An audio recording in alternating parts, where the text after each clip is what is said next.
Bangladesh Sri Lanka third match, প্রথম ম্যাচটা বাংলাদেশ হেরেছে, দ্বিতীয় ম্যাচটা ডমিনেট করে জিতেছে এবং ভেন্যুও কিন্তু বদলে যাচ্ছে। কি মনে হচ্ছে বাংলাদেশকে আজকে ফাইট করতে পারবে কিনা, এই প্রশ্নই আমি আগে রাখতে চাই। মানে আপনি কি একটু হতাশ যে বাংলাদেশ ফাইট করতে পারবে কিনা? কিন্তু আগের ম্যাচ কিন্তু রেকর্ড ব্যবধানে জয় ছিল, আজকে ফাইট করবে কিনা অবশ্যই আমার মনে হচ্ছে ইতিহাস হতে পারে। ইতিহাস কোন প্রেক্ষাপটে যে বাংলাদেশ এর আগে টি-20তে অনেকগুলো ম্যাচই শ্রীলঙ্কার সঙ্গে জিতেছে, কিন্তু কোনো দ্বিপাক্ষিক সিরিজ টি-20তে শ্রীলঙ্কার সঙ্গে বাংলাদেশ জিতেনি, শ্রীলঙ্কার মাটিতে তো জিতেনি। কিন্তু এই পাল্লে গেলের রেকর্ড যদি আপনি দেখেন, স্পিনটা ভালো ধরে কলম্বোতে স্পিনটা ভালো ধরে বাংলাদেশ এই মাঠে জয়ের রেকর্ড বেশ ভালো।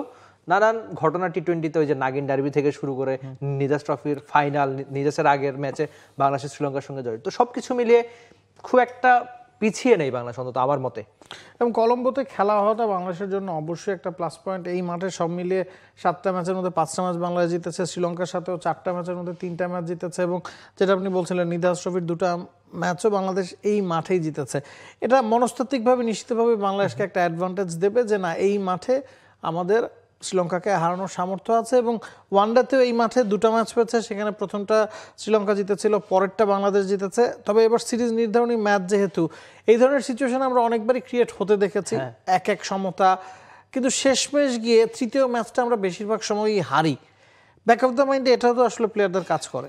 তবে আরেকটা দিক থেকে হ্যাঁ, সেটাও তো অবশ্যই। আর বড় দলগুলো মানে বাংলাদেশের সঙ্গে শ্রীলঙ্কার ব্যবধান যে খুব বেশি তাও তো না, তো এটা হতে পারে আমার মনে হয়। আর আরেকটা ব্যাপার হচ্ছে শেষটা ভালো শেষ করতে যাবে বাংলাদেশ। আগের ম্যাচটা যেহেতু জিতেছে, উইনিং কম্বিনেশন বা ওই মোমেন্টামটা বাংলাদেশের পক্ষে এখন রয়েছে, তো সেই মোমেন্টাম যদি কাজে লাগাতে পারে, বিশেষ করে লিটন যেভাবে লাস্ট ম্যাচে দারুণ একটা নক করে খেলেছেন, শামীম হোসেন পাটোয়ারি বেশ ভালো একটা ইনিংস খেলেছে, আমরা লিটনের ছবি এখন দেখতে পাচ্ছি, কিংবা লিটন পুরো ইনিংস জুড়ে যেভাবে খেলেছেন, একটা দায়িত্বশীল নক ক্যাপ্টেনের ব্যাটে ছিল। তো লিটন দাস বা শামীম হোসেন পাটোয়ারিরা যদি আজকেও একই রকম কিছু ঘটাতে পারেন ব্যাটিংয়ে, আর বোলিংটা বাংলাদেশের খুব একটা খারাপ নয়। আর আগের ম্যাচে এই শরীফুলরা খুব ভালো বল করেছেন, শুরুতে উইকেটে নিয়ে দিয়েছেন, লম্বা সময় পর শরীফুল কিংবা Shamim Hossain Patwari batting bowling fielding team ডিপার্টমেন্টে বেশ ভালো সার্ভিস দিচ্ছে। রিশাদও অনেকটা একই রকম।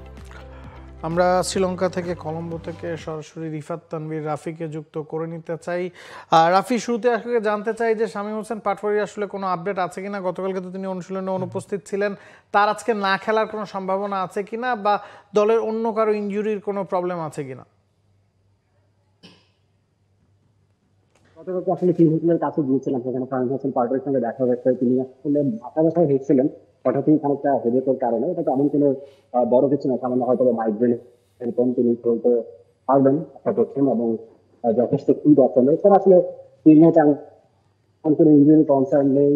আগের দিন টিমের অ্যাসিস্ট্যান্ট কোচ মোহাম্মদ সালাউদ্দিন তিনি আসলে জানিয়েছেন উনি কর্মরতটা খুব একটা এবার কেউ কিন্তু তারা বের করছেন না। এই দলটা আসলে গাম্বুলাতে স্পেশাল টি-20 অবস্থাটা খেলেছে, সেই দলটা খুব সম্ভবত কেনাদাতে আসা যেতে পারে। আর রাফি, এই উইকেটে স্পিনটা অনেক বেশি ধরে, আমরা আগে পরে এর আগের অতীত রেকর্ড সেটা বলে, কিংবা ওয়ানডে তো আমরা দেখেছি। তো উইকেটটা আপনি খুব কাছ থেকে দেখেছেন, আগের দিনও দেখেছেন, আপনার কি মনে হচ্ছে যে আজকেও কি স্পিনাররা খুব গুরুত্বপূর্ণ রোল প্লে করবে কিনা? সেটা রিশাদ হতে পারে বা মেহেদী হাসান মিরাজ, শেখ মেহেদীর মধ্যে যেই খেলে, আপনার কি মনে হয় যে উইকেটটা কেমন হতে পারে রাফি?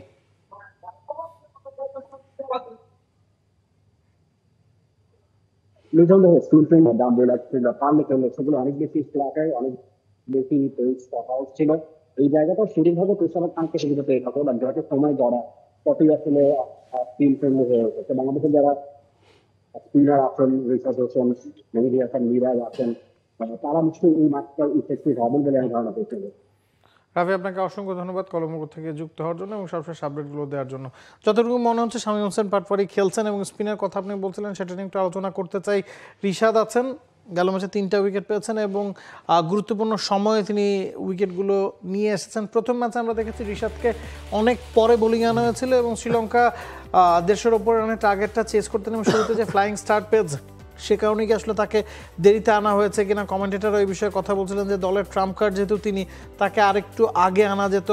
আজকে কি মনে হয় রিশাদের ইউটিলাইজেশন থেকে এই ম্যাচে কত বড় পার্থক্য গড়ে দিতে পারে? এবং শেখ মাহিদির খেলার কোনো সম্ভাবনা দেখেন কিনা? মিরাজ 2টা ম্যাচই খেলেছেন, শেখ মাহিদি কোনো ম্যাচেই সুযোগ পাননি, যদিও আমরা তাকে টি-20 স্পেশালিস্ট বলি। বা 3জন স্পিনার খেলার সম্ভাবনা আপনি দেখেন কিনা? না, আমার মনে হয় শেখ মেহেদীকে যেহেতু উইনিং কম্বিনেশন বাংলাদেশ খুব একটা ভাঙতে চাইবে না, আর মেহেদী হাসান মিরাজ যেহেতু 2টো ম্যাচ খেলেছেন, শেখ মেহেদীকে যেহেতু আর তার ওই আপনি পাকিস্তানের সঙ্গে সিরিজ বলেন, সংযুক্ত আরব আমিরাতের সঙ্গে ওই টি-20 সিরিজ বলেন, খুব একটা ভালো কাটেনি শেখ মেহেদীর। তো এই জন্যই যেহেতু এই সিরিজের প্রথম দুটো ম্যাচ তাকে খেলানো হয়নি, মনে হয় না শেষ ম্যাচ বাংলাদেশ উইনিং কম্বিনেশন ভাগতে চাইবে। আর রিশাদের ব্যাপারটা না, আমরা এর আগে পিএসএল বা বিপিএল বা ঘরোয়া ক্রিকেটের যে টি-20 ম্যাচগুলো রিশাদ খেলেছিলেন তাকে দেখেছি যে 6 ওভারের পর বিশেষ করে তাকে মিডল ওভারে ইউজ করতে খুব কার্যকরী ছিলেন তিনি, মিডল ওভারে খুব ভালো বোলিংটা করেছেন। তো বাংলাদেশের ক্যাপ্টেন লিটনও নিশ্চয়ই চাইবেন তাকে মিডল ওভার ইউজ করতে। আর আগের ম্যাচে হয়েছিল কি, পেসাররা খুব ভালো শুরু এনে দিয়েছেন, আপনি শরীফুলের কথা বলতে পারেন, সাইফুদ্দিনের কথা বলতে পারেন। ওই যে শুরুর ওই রান আউটের পর যেভাবে শরীফুল উইকেটগুলো নিয়েছেন, তো এই জন্য পেসারদের উপর হয়তো ক্যাপ্টেন আস্থা রেখেছিলেন, কিন্তু এই উইকেট স্পিনাররা বেশ ভাইটাল রোল প্লে করবে আমার মনে হচ্ছে। তো রিশাদকে ভালোভাবে ইউজ করতে হবে। এবং বাংলাদেশ দলে যেহেতু পরিবর্তনের খুব একটা সম্ভাবনা আমরা দেখছি না, শ্রীলঙ্কা দলে আসলে কি হতে পারে? তারা তো খুব বাজেভাবে সেকেন্ড ম্যাচটা হেরেছে। ব্যাটিং অর্ডারের দিকে যদি তাকান, বাংলাদেশ এবং শ্রীলঙ্কার ব্যাটিং অর্ডারে কিন্তু একই ধরনের একটা প্রবলেম দু দলই ফেস করছে, যে টপ অর্ডারের প্রথম 4 জন বা 5 জন সবাই আসলে ওপেনিং স্লটে খেলে অভ্যস্ত। শ্রীলঙ্কার দিকে যদি আপনি তাকান, কুশাল মেন্ডিস, পাথম নিশাঙ্কা, বা 4 নম্বরে যিনি ব্যাটিং করছেন আবিষ্কা ফার্নান্দো, 3-এ কুশাল পেরেরা, সবাই কিন্তু আসলে টপ অর্ডার ব্যাটার বা ওপেনিং ব্যাটসম্যান। আবিষ্কা ফার্নান্দো 2টা ম্যাচে কোনটাতে আসলে খুব একটা সুবিধা করতে পারেনি। ওই জায়গায় কি অন্য কোনো বদল আসতে পারে কিনা? কামিন্দো মেন্দিস, বা এর আগে আমরা দেখেছি আসালাঙ্কা 5 নম্বরে ব্যাটিং করছেন, সানাকা 6-এ আছেন, চামিকা কৌনরত্নে 7 নম্বরে খেলছেন, হাসারাঙ্গাকেও তারা মিস করছে। হাসারাঙ্গা যদি থাকতেন, আমার কাছে মনে হয় চামিকা কৌনরত্ন হয়তো 2টা ম্যাচই খেলতেন না। পাথিরানা স্কোয়াডের বাইরে আছেন, মানে একাদশের বাইরে আছেন। বিনুরা ফার্নান্দো খেলছেন, নুয়ান তুষারা খেলছেন। শ্রীলঙ্কার একাদশে কি ধরনের পরিবর্তন দেখেন? আর শ্রীলঙ্কা যেহেতু প্রথম ম্যাচটা জিতেছিল, তারপর তারা হয়তো একটা, মানে আমার মনে হয়েছিল যে শ্রীলঙ্কার দ্বিতীয় ম্যাচটা, আপনি কিছুদিন থাকে না যে সবার খারাপ যায়, তো ওরকম একটা ব্যাড ডে অ্যাট অফিস গিয়েছে তাদের। খুব বেশি চেঞ্জ তারাও করতে চাইবে না, যেহেতু সিরিজের একটা শেষ ম্যাচ। আর আপনি যেটা বলছিলেন যে আমার মনে হয় কুশল মেন্দিস খুব একটা গুরুত্বপূর্ণ রোল প্লে করতে পারে, যিনি ওয়ান ডে সিরিজ আপনি যদি দেখেন, টি-20 সিরিজ একেবারে বাংলাদেশকে যদি কেউ শুরু থেকে ব্যাকফুটে ঠেলে দেয় সেটাই ওপেনার। আর দলে যেহেতু অনেক বাহাতি বা ওপেনারের সঙ্গে আমরা দেখেছি যে কুশল পেরের আগে পরে তার পুরো ক্যারিয়ারটাই ওপেনিং করেছেন, কিন্তু এখন তাকে একটু নিচে নামতে হচ্ছে, হ্যাঁ 3-এ খেলতে হচ্ছে। তো মনে হয় খুব বেশি চেঞ্জ তারাও করবে। আর হাসারাঙ্গার কথা, যে হাসারাঙ্গা এমন একজন গুরুত্বপূর্ণ ক্রিকেটার তাদের এই দলে, তিনি যদি খেলতেন তাহলে হয়তো অন্যরকম একটা সিরিজ আমরা দেখতে পারতাম। তাহলে ওই তাদের একাদশ ঘটনায় খুব বেশি সাহায্য হতে হতো, যেহেতু ব্যাটিং বোলিং দুই ক্ষেত্র ঠিক আছে, মানছি ব্যাটিংটা খুব বেশি না, কিন্তু বোলিংটাই বেশ ভালো সার্ভিস অন্তত মিস করেছে পুরো সিরিজ জুড়ে তার। For more updates, subscribe to our YouTube channel and click on the bell icon. Follow us on Facebook and Instagram. Download T-Sports app to enjoy exciting games and highlights.